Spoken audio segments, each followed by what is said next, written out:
महाविकास आघाडीचा जागा वाटपावरून तिढा सध्या कायम आहे। प्रकाश आंबेडकरांनी रमेश चेन्नीथला यांच्याशी दूरध्वनीद्वारे संपर्क झाल्याची माहिती आहे। वंचितच्या प्रस्तावाबाबत बाळासाहेब थोरात लवकरच प्रकाश आंबेडकरांची भेट सुद्धा घेणार असल्याची माहिती आहे। महायुती जागा वाटपावरून ताणतणाव नाही, 80% जागांचा निर्णय झालेला असून 20% जागांचा निर्णय लवकरच होईल असं वक्तव्य भाजप प्रदेशाध्यक्ष चंद्रशेखर बावनकुळे यांनी केलं आहे।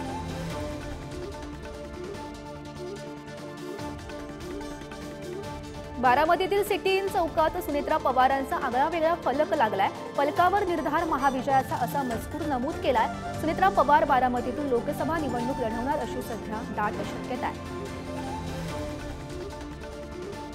महायुतीतील जागा वाटपाचा अंतिम निर्णय 2 दिवसात होणार असल्याचं अजित पवारांच्या राष्ट्रवादीचे प्रदेशाध्यक्ष सुनील तटकरे यांनी म्हटलंय। तर 45 जागा महायुतीला निवडून आणण्यासाठी प्रयत्न करणार असल्याचं सुद्धा त्यांनी म्हटलंय।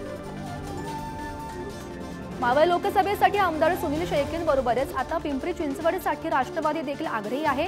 हा लोकसभा मतदारसंघ मिळावा यासाठी सुनील तटकरे यांना निवेदन सुद्धा देण्यात आलेलं आहे।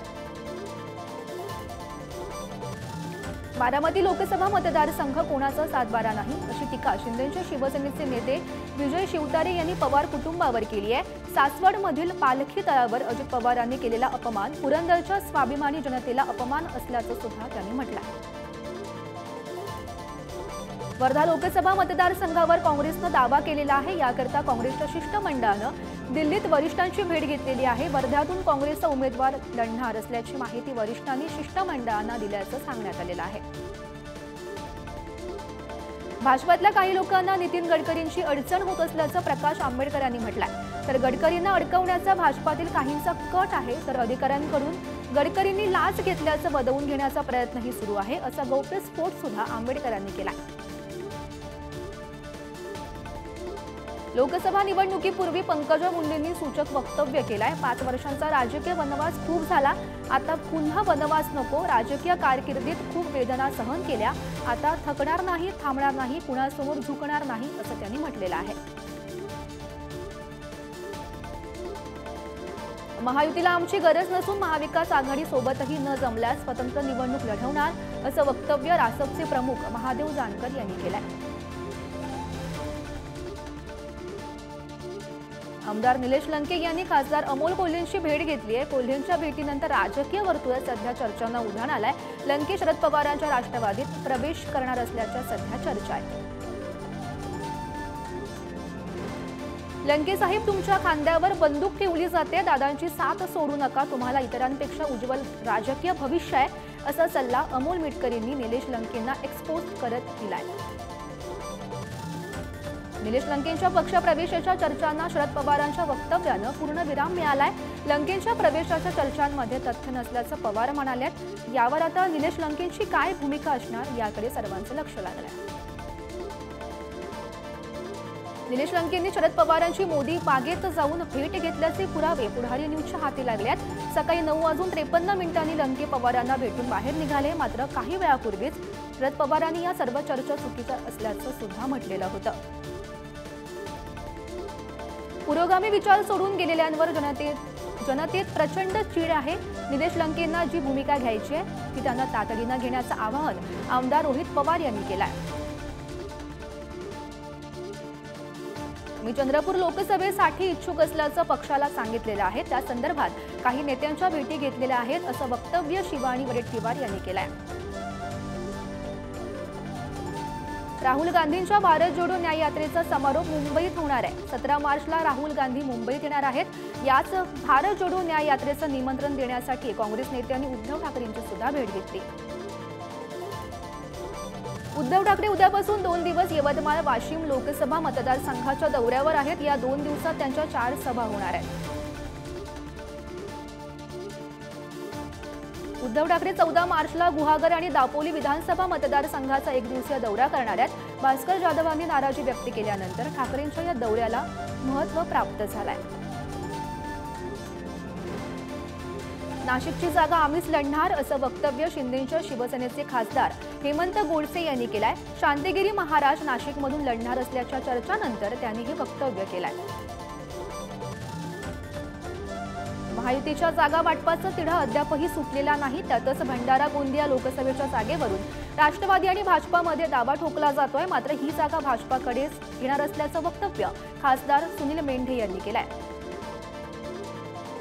सत्तेत आल्यानंतर पहिल्या कॅबिनेट बैठकीत धनगर आरक्षण देऊ असं लिखित आश्वासन देवेंद्र फडणवीसांनी दिलेलं होतं, असा आरोप धनगर समाजाचे नेते दीपक बोराडे यांनी केलाय। भाजपामध्ये जाणं ही आपली चूक होती असंही त्यांनी म्हटलंय।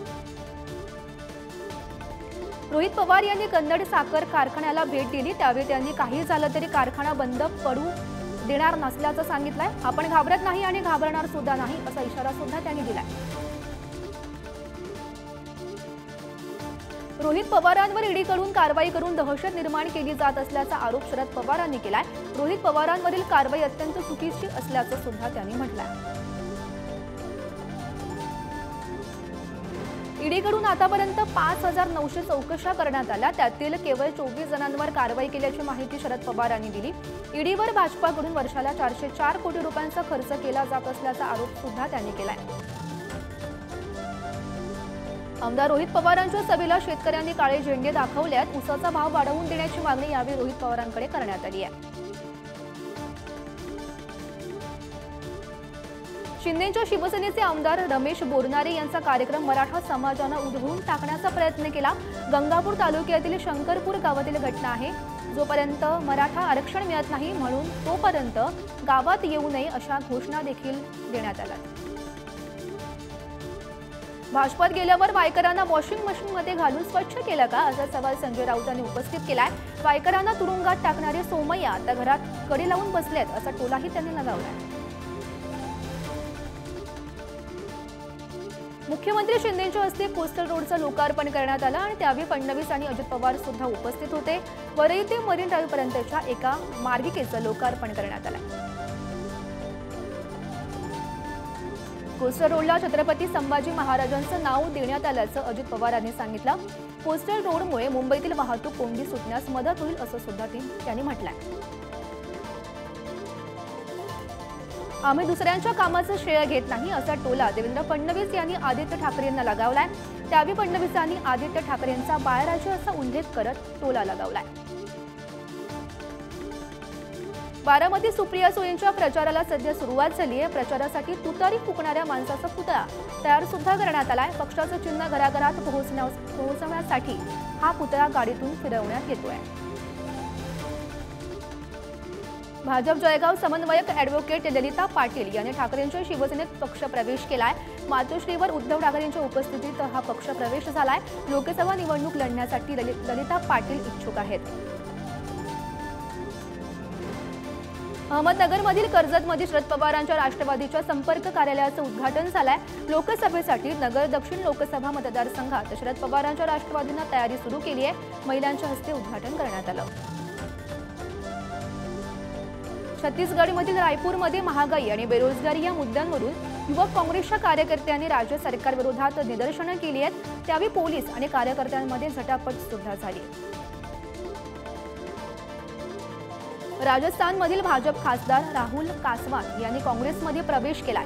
दिल्लीत काँग्रेस प्रदेशाध्यक्ष मल्लिकार्जुन खरगेंच्या उपस्थितीत हा प्रवेश केलाय। काँग्रेसमध्ये येण्यापूर्वी कासवान यांनी भाजप आणि संसद सदस्यत्वाचा राजीनामा सुद्धा दिलाय। Thank you.